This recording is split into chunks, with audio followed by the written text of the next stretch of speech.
কাঞ্চনাকে বলছে, বিষ্ণুপ্রিয়া কাঞ্চনা, প্রতিদিন গৌরাঙ্গকে দেখিলে, কিন্তু আজকের দেখার অন্য দিনের দেখা এক নয়। আজ দেখিলাম সঙ্গে সঙ্গে আমার দেহ মন প্রাণ জীবন যৌবন রূপ দর্শনে আমি সব হারিয়ে ফেললাম। আমার মধ্যে যা কিছু আছে আমি সব দিয়ে ফেললাম, যা মনের অজান্তেই তাকে হৃদয় দিয়ে ভালোবেসে ফেললাম। তাহলে নিশ্চয় আজ শ্রী গৌরাঙ্গের রূপে এমন কিছু বিষ্ণুপ্রিয়া পেয়েছেন যেটার আনন্দ আর নিজের কাছে রাখতে পারছেন না। সজনীকে ডেকে বলছে, কাঞ্চনা জানিস রে সজনী, ওই ভাগ্যবতী সুরধনী গঙ্গার কুলে জল আনতে গিয়ে আমি আমার শ্রী গৌরাঙ্গের রূপ মাধুর্যতা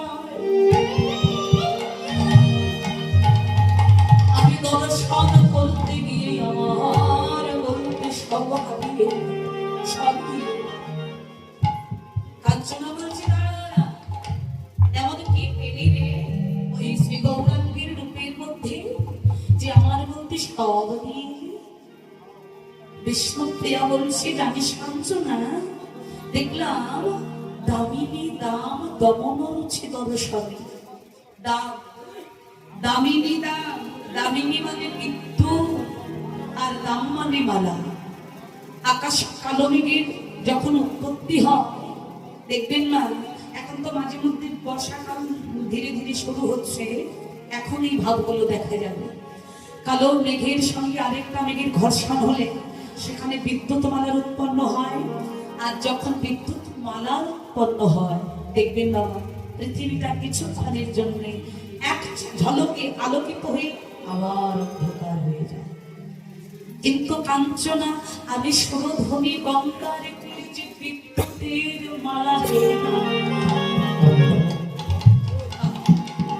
ওটা অস্থির বিদ্যুৎ মালা নয়, ওটা দেখলাম স্থির বিদ্যুৎ মালা।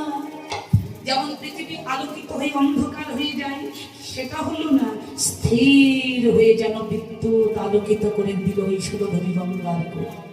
হ্যাঁ, আর ওটা দর্শন করতে গিয়ে দূরে গিয়েও দর্পকদা।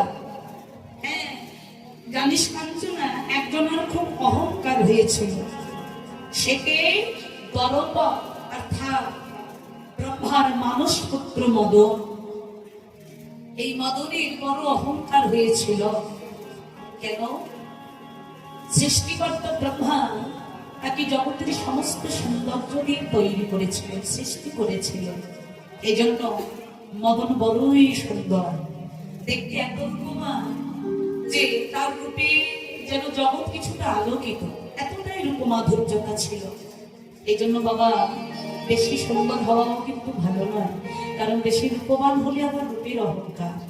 হ্যাঁ, তাই মদনের সেই দশাটাই হয়েছিল যে আমার মতো সুন্দর আর জগতে কেউ নেই, এই জগতে আমি একমাত্র সুন্দর। এই যে অহংকার হলো, ভগবান মনে মনে চিন্তা করছে, মদন অহংকার করো না, অহংকার যে কত নির্মূল। যদি হৃদয় মন্দিরে দৈনতা না থাকে, অভিমান সুন্দর না হতে পারো, তবে যে তোমার এই দেহটা যে বৃথা হয়ে যাবে। তা মদন যখন শুনতে পেলেন যে জগতে এমন একজন পুরুষের অবতরী হয়েছে, সে নাকি আমার থেকেও বড় সুন্দর। আচ্ছা, কেউ যদি শিল্পী হয়, ভালো গান গায়, আর সেই যদি সঙ্গে আমার থেকেও বেশি একজন ভালো গায়, তাহলে শিল্পী যেমন হিংসে হয় না, আমার থেকেও ভালো গায়, একে আগে দেখতে হবে। তা মদনেরও সেরূপ মনের ভেতরে একটা হিংসে হয় যে আমার থেকেও বড় সুন্দর, আগে আমাকে তাকেই দেখতে হবে। সেকে খুঁজতে খুঁজতে মদন যখন গৌর চরণে এলো, দেখবেন বাবা, যারা প্রকৃত মরণী ভক্ত, যারা সত্যিকারের হৃদয় দিয়ে ভগবানকে ভালোবাসে, তারা কিন্তু ভগবানের মদন থেকে দেখে না, তার আগে ভগবানের চরণ থেকে শুরু করে। তাই মদন গৌর চরণে এসে যেই আস্তে আস্তে চরণ থেকে ধীরে ধীরে বদন কমলে নয়নে গেল, সরে গেল, মদনের হৃদয়ে যত অহংকার অভিমান ছিল, গৌর রূপ দর্শন মাত্রে সমস্ত অহংকার চূর্ণ বিচূর্ণ হয়ে গেল। আমি কার সঙ্গে নিজের তুলনা করেছিল? আমি সামান্য মদন হয়ে আমি জগৎপতি শ্রী গৌরাঙ্গের সঙ্গে আমার নিজের তুলনা। আমার এই জগৎটাকে দেখি মদন নিজের অভিমান চূর্ণ হয়ে গেল।